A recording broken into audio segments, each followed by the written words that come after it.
আমার পুজো খুব ভালো কেটেছে তাই।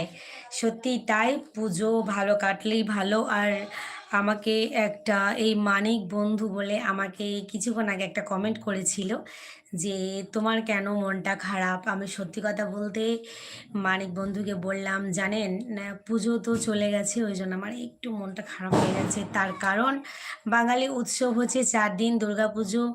মানে কি বলবো, দারুণ ভালো লাগে। আর পুজোটা চলে গেল, একদম মন ভালো লাগছে না। সন্ধে হলেই মনে হচ্ছিল ঠাকুর দেখতে যাব, এখানে ঠাকুর দেখতে যাব, ওখানে যাব। পুজো শেষ হয়ে গেল, একদম ভালো লাগছে না। আসছে বছর আবার হবে।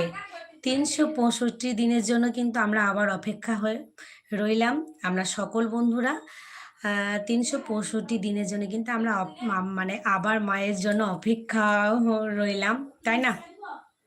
আসছে বছর আবার হবে।